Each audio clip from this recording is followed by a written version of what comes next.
Saya melihat di sosial media ramai yang mengatakan bahawa babi itu kotor, busuk dan sebagainya. Mereka tidak menghormati makanan orang lain. Kita sebagai orang Dayak tidak pernah mencaci dan menghina makanan orang lain. Sebab itu, kita sebagai orang yang makan babi ini tidak banyak yang mengambil rasuah. Tidak banyak yang makan dadah.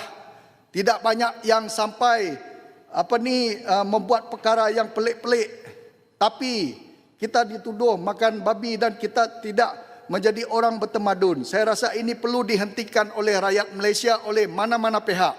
Sebab kita perlu menghormati makanan orang lain.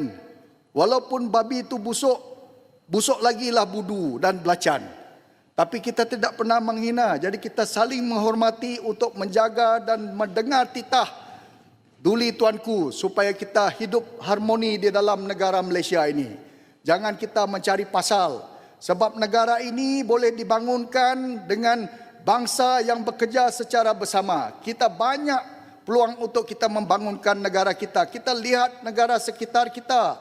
Singapura, Vietnam, Laos, Cambodia dan negara-negara Thailand.